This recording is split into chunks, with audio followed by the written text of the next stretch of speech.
Welcome, everyone, back to my channel. If this is your first time here, well, let's sit down and we'll talk. We'll talk about Arsene Lupin and Gentleman Burglar, and the non-stories that are inside of it, and Maurice Leblanc, which is part of a series called Arsene Lupin. There you go. So let me read this book. It's about a thief that was created to be a counterpart to Sherlock Holmes at the time that was happening. Sherlock Holmes had just come out. He was a big fan. The author Maurice Leblanc got approached and said, "Hey, we want you to make a counterbalance story. We want you to make a story that will be just as big as Sherlock Holmes." I was like, okay. Arsene Lupin, which is the exact opposite of what Sherlock Holmes is.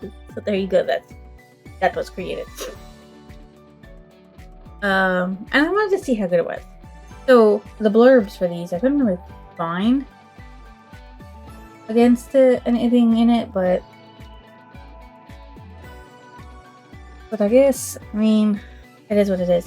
So the back of this says, "Pitted as the Sherlock Holmes of crime, Arsene Lupin is a suave gentleman rogue who is able to change his disguise so artfully that he can fool people almost effortlessly. His elaborate plans and attention to detail add glamour to the masterful cheek." This series of short stories written by Maurice Leblanc in 1907 is a superb introduction to the captors of the fictional Lupin, paving the way for the popular books that bear his name. And a lot of this is actually like, I don't know, an introduction into who Arsene Lupin is. So each of the ones, I got a little blurb for each one, so you know what they are. So for the first one, there's the arrest of Arsene Lupin. During a trip to America, it is learned that famous thief Arsene Lupin has made it abroad. The ship's guests, led by Bernard d'Andrézy, try to weed out the thief with only a partial description of his appearance and the first letter of the alias he is using. A woman's jewels are stolen, and d'Andrézy quotes Miss Nelly. Arsene Lupin in prison is the second one. Baron Nathan Cahorn receives a letter from Arsene Lupin, who is incarnated in La Santé prison, wherein the thief tells Cahorn to send him several of his valuables, or else he will come on 27th September to steal those named and more. Cahorn seeks out Detective Ganimard, who happens to be on vacation in town, and hires him and two of his men guard the belongings on the announced date. The escape of Arsene Lupin. Having learned that Arsene Lupin plans to escape before his trial, the police allow it to happen while secretly watching him in order to arrest his accomplices. However, after a meal, Lupin simply returns to prison, having known he's been killed already. So the next ones, I didn't really find much, so I put in my own little blurb from. The Mysterious Traveler. Two people on the rail are robbed by a mysterious man. Arsene Lupin gives chase. The Queen's Necklace. The necklace that once stood upon a queen's neck was destroyed and rebuilt. Someone stole it. Seven of Hearts. A man that became the journalist of Arsene Lupin rented a place that was searched by Arsene and his men looking for two slaves. Somehow, the story ends up with a man dead and a woman looking for answers for her husband. Madame Imbert's safe. To steal millions of pounds from a safe. How far will Arsene Lupin go to accomplish the goal? The Black Pearl. Someone murders a woman for her pearl, before Arsene Lupin can steal it himself. Now, it is up to him to solve the murder and learn the whereabouts of the Black Pearl. Of course, for him to steal it. Duh. Sherlock Holmes arrives too late.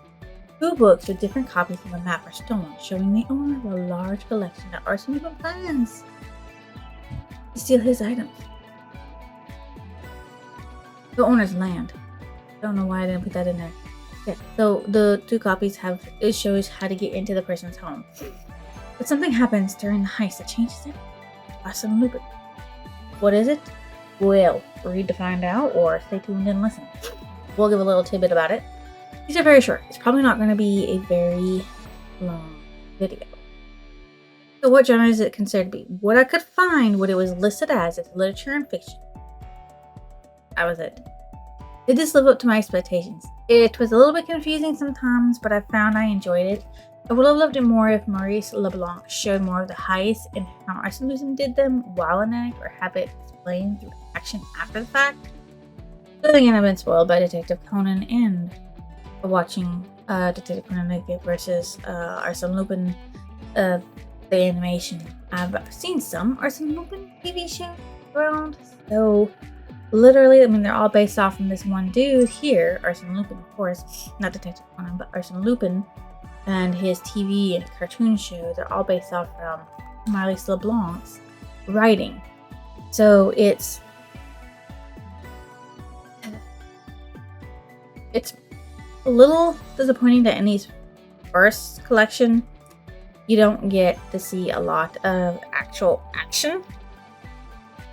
Except for like a couple of times, like the Mysterious Traveler and the Escape of Arsene Lupin. That's basically the place where you see a lot of the action, but the other ones, it's more told off in an offhanded way.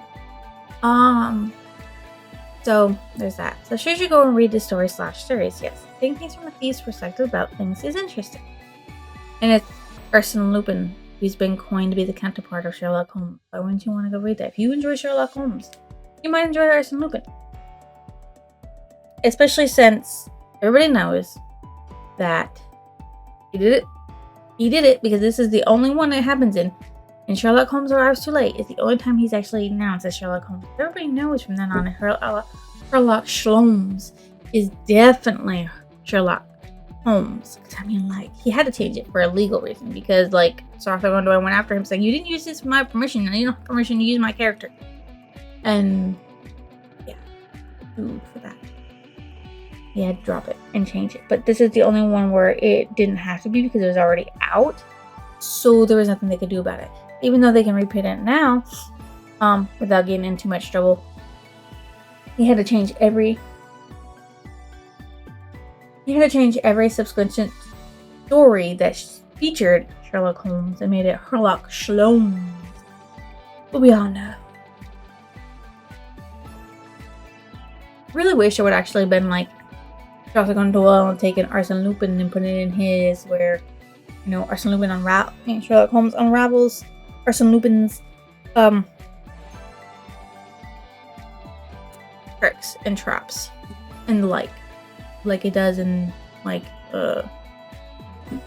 Detective Conan. Because in Detective Conan by Gosho Aoyama, Detective Conan and Conan Agawa is like Sherlock Holmes, and the Phantom Thief 1412 is likened to Arsene Lupin. So you get like a tit for tat thing in there, and it's actually pretty cool to see it that way. But of course, Arsene Lupin actually shows up in some of the TV specials in 2 movies. So you know, you get that in there.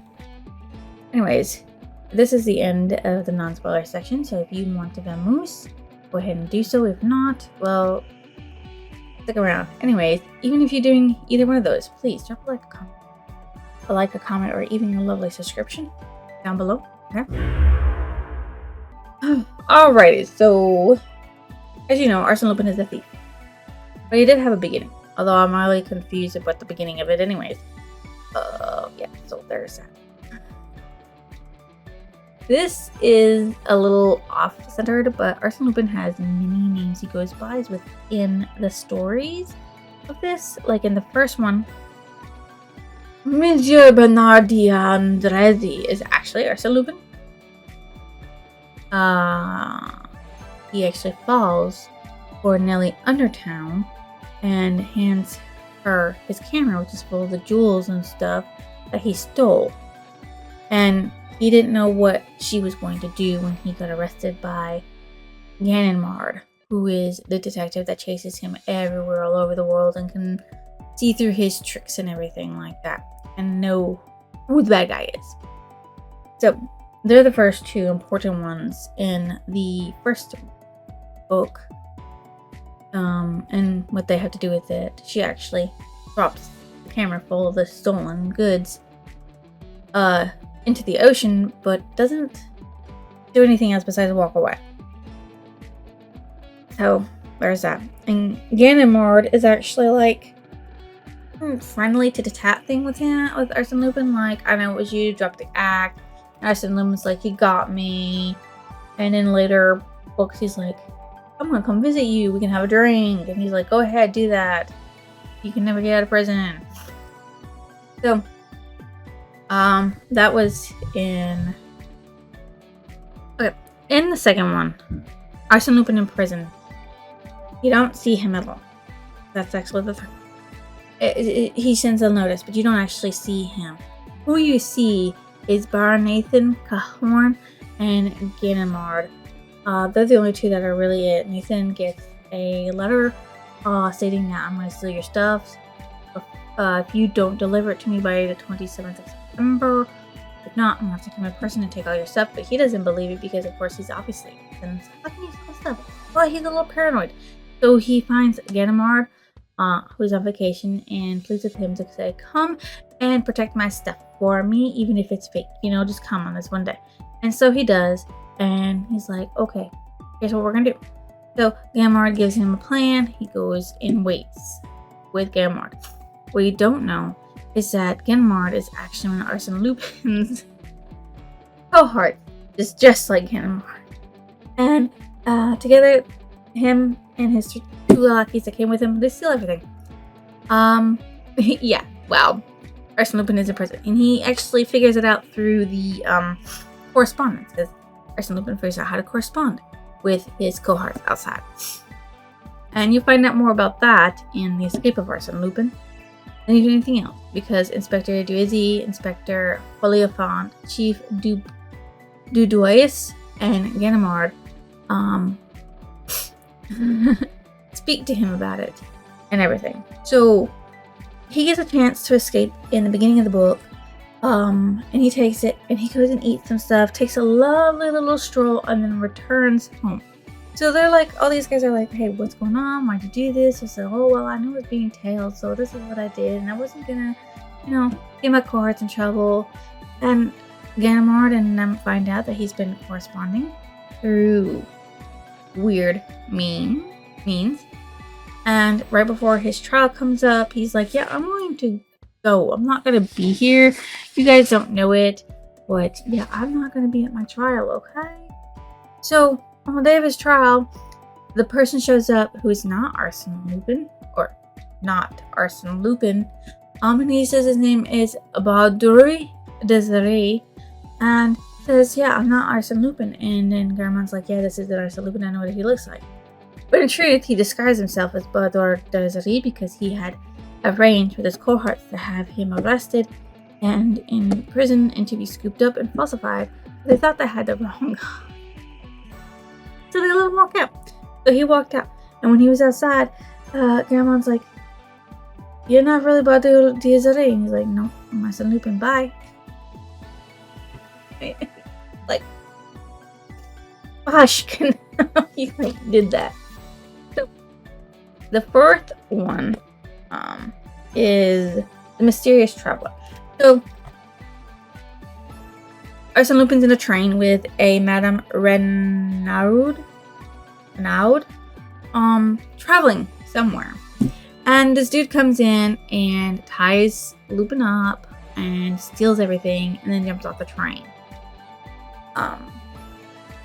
So Arsene Lupin gets untied and he's like, you gotta help me, tell the police this so I can go do this.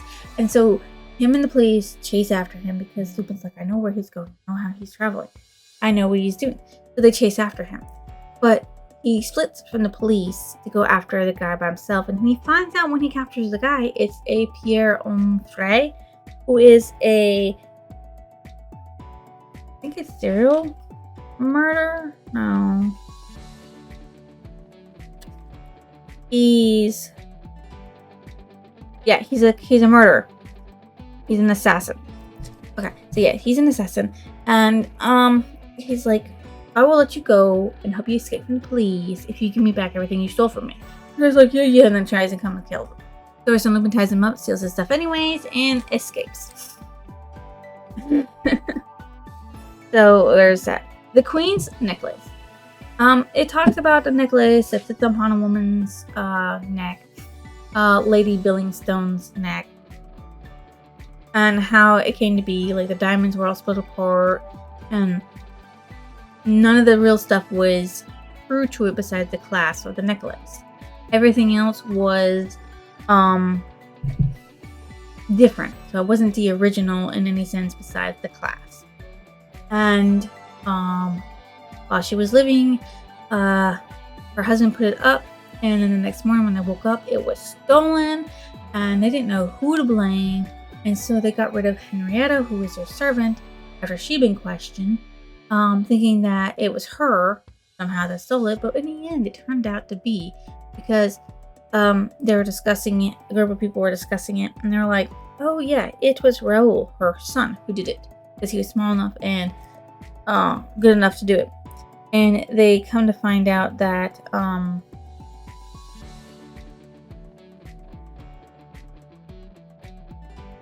who was it? The Chevalier Floriani was the one who actually was Raoul, and he wanted to boast about it. His mother's dead. He died 5 years after she was let go from the place. But there's a deputy Bochas, president of Ezeville, and General Marquis de Rezurin, who were all talking about it. And they were like, yeah. And he's like, yeah, this is how he did it. This is everything. So the real question is he, who is he? You know? Who is he? You don't really get much in that. And I think he is Floriani.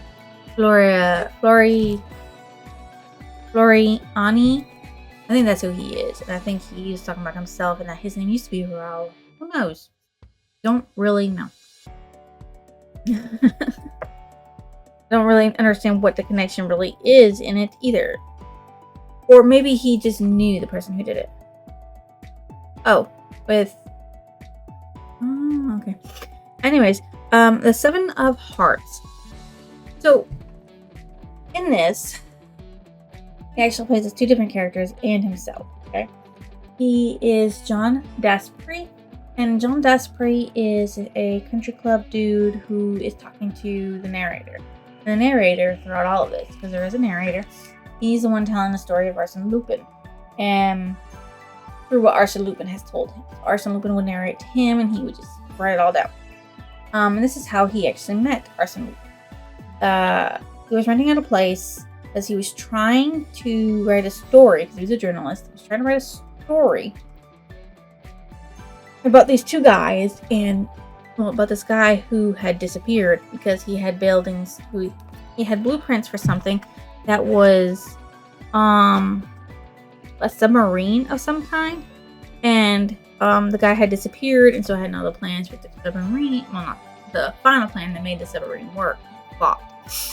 So he was trying to uncover all that stuff, and Arsene Lupin breaks into his home, gives him a letter, and the letter he reads, and it tells him that he needs to be still and don't move, don't say anything, or bad things will happen to him. And so he does, and he listens downstairs as things, sounds like things are being stolen, and it goes on for a while. But what he didn't know is that it was Arsene Lupin and his friends looking for two safes to find them. One that held the letters that were of an affair between Madame Andermatt and the person who made the I didn't put that in there. Why didn't I? Who made the well-laid plans. I think his name was...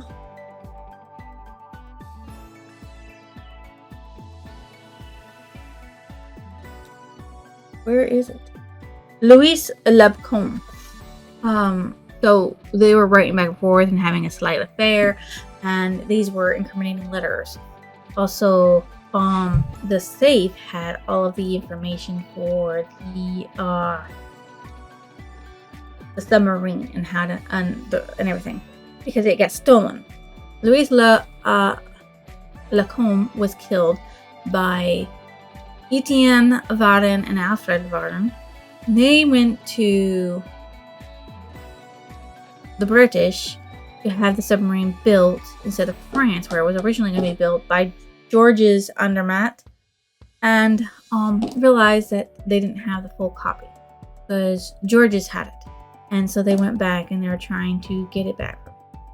So Etienne Varn realized that the safe was emptied because he came in and said, "Give me 3 minutes. I will tell you the whole story about what's going on here.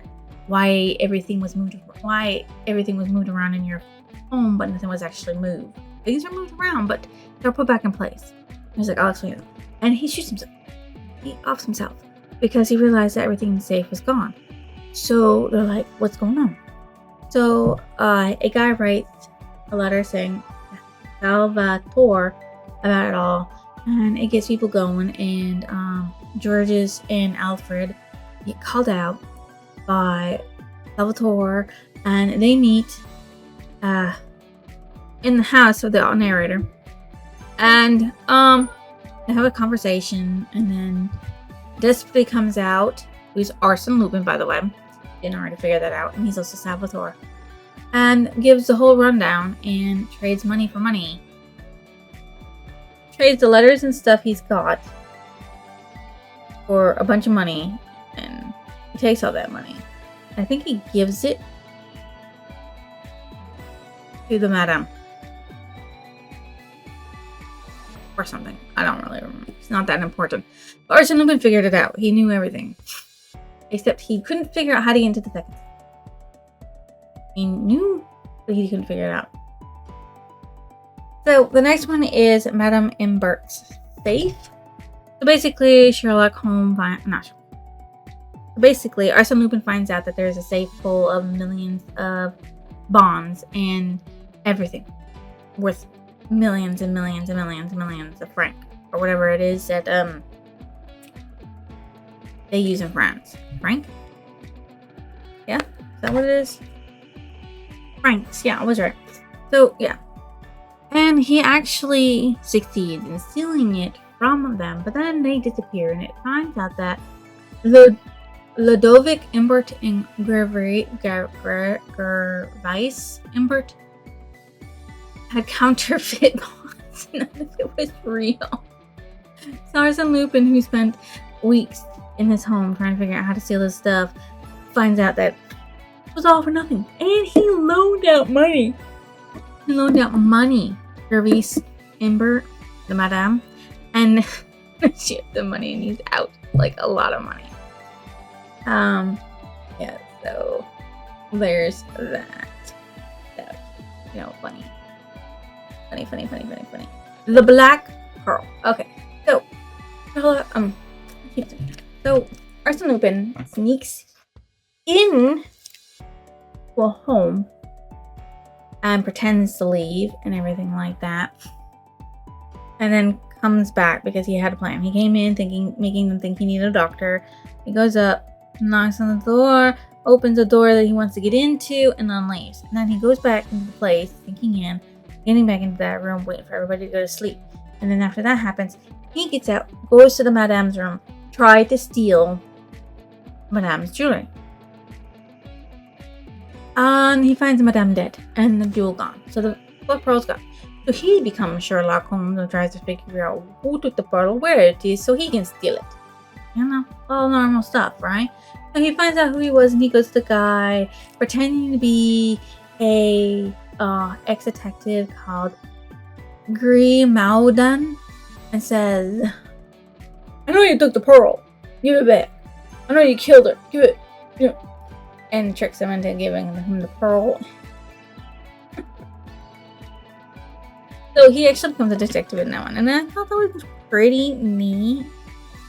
I don't remember what happened to the other one. But yeah.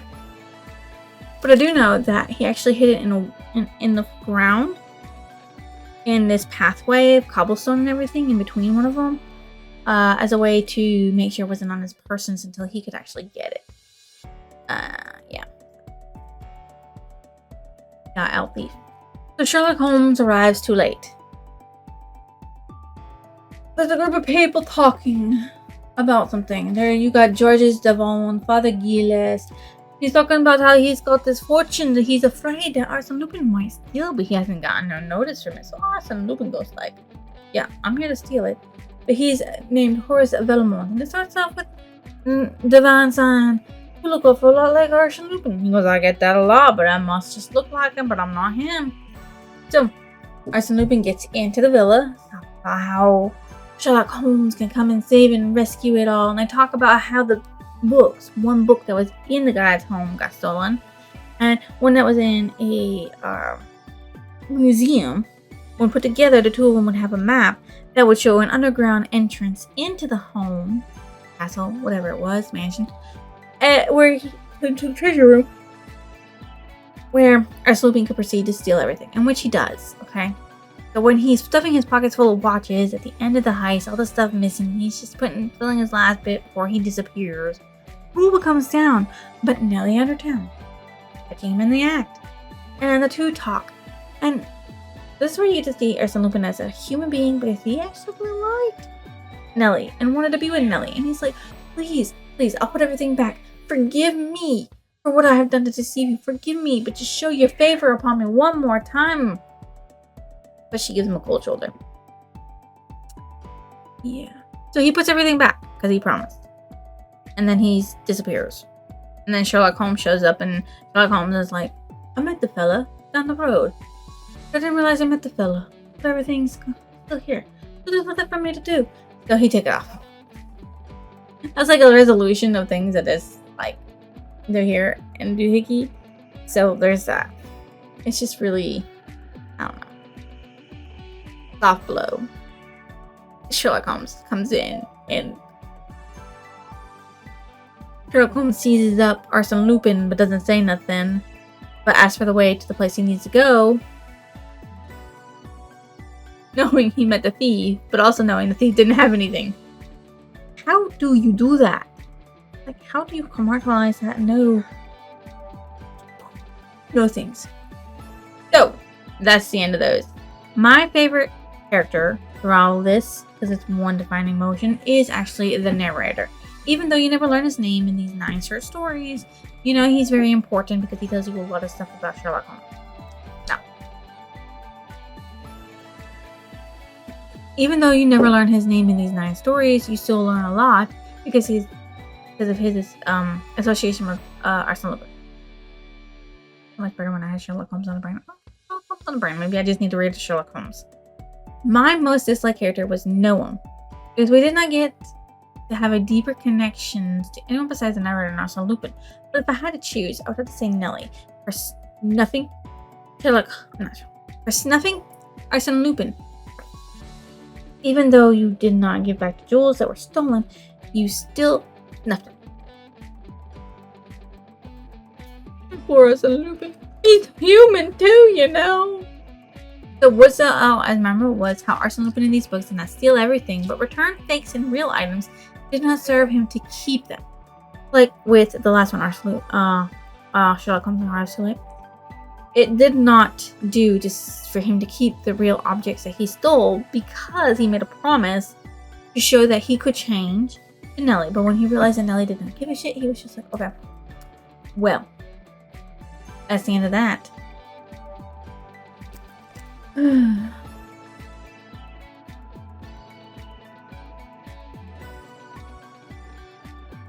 My favorite passage from the story is he stepped aside, hat in hand. Nellie had passed before him. He was inclined to detain her and beseech her forgiveness, but his courage failed him, and he contented himself by following her with his eyes, as he had done when she descended the gateway to the pier in New York. She mounted the steps leading to the door and disappeared. He saw her no more. This was in Sherlock Holmes Arrives Too Late, and it shows you that Sherlock Holmes is... No. It shows you that Arsene Lupin actually has feelings. And emotions. And everything. So it's really... really out there. That he actually really liked Miss Nellie and wanted to be with Miss Nellie. But he didn't have the courage to speak to her. and beg his forgiveness for all the things he's done. My favorite quote: "I no longer know who I am. I cannot recognize myself in the mirror." This is because Arsene Lupin has changed into so many people, has done so much stuff, has been more than himself. Because Arsene Lupin is able to transform into any person in the entirety of the world, mimic their voices and everything. It's like he doesn't even have his own personality anymore. Because who is Arsene Lupin? Because Arsene Lupin is a fake name too.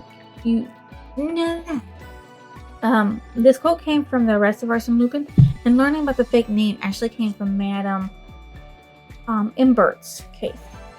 Because he says when he's asked his name, he says Arsene Lupin, and then it says he had not even used the name of Arsene Lupin. The name was specially invented to designate the rescue of Monsieur Imbert. That is to say, it was in that affair that Arsene Lupin was baptized.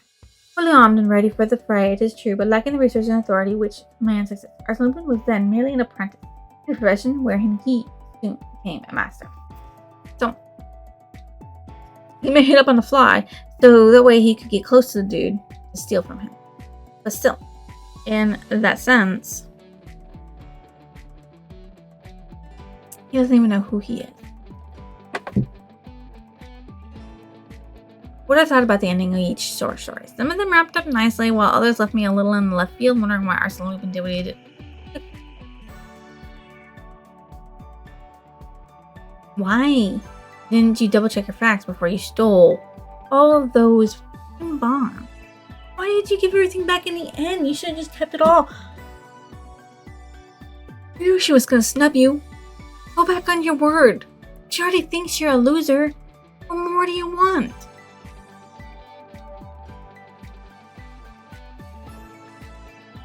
And why even let yourself be arrested? You gotta disappear. Could have made everyone turn and look, and you could have gone. You didn't. You allowed yourself to get arrested. And you allowed yourself to stay in prison for so long. Because it pleased you?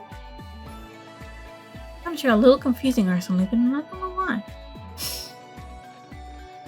What did it remind me of? Sherlock Holmes, but instead of selling crimes, Arsene Lupin committed the crimes. And boy, did he commit some crimes. In the mysterious traveler, he actually didn't commit no crimes. Well, he did, but at the same time he didn't, because he was the one that got stolen from, and he went and searched for him, and the only thing he really did was have a false name, which I didn't actually tell you guys. It was Georges Ardel. Not the name he picked for himself, but hey, what can you do with ladies who don't know how to be calm, cool, and collected? But Freddle. So this book is a part of a series known as Arsene Lupin, and there are a large number of them, unfortunately. For me and anybody else who can speak English but not read French, you won't be able to read them, as some of them have not been translated into other languages, especially from French. And I took 4 years of French, and I don't remember a lick of it. Ever able to read those. There you go. If anybody wants to translate any of the books that I don't have of Arsene Lupin, go ahead, do so. I would love to be able to read them. Pretty sure you've seen my collection of them. I don't think I have many either. Multiple stories in them. There's a lot of them that are novels. And this is, I think, the only one that has short stories, unless there is more like the Confessions of Arsene Lupin. That has more. And then the Golden Triangle with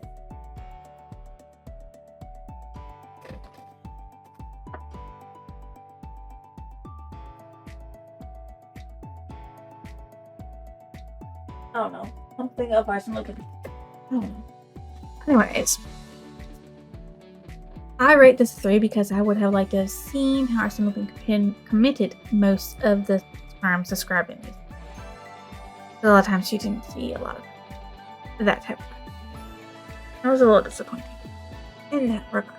So, here is the end of the review. So if you think I deserve a like, comment, a lovely subscription, drop it down below. I will see you. Illusion.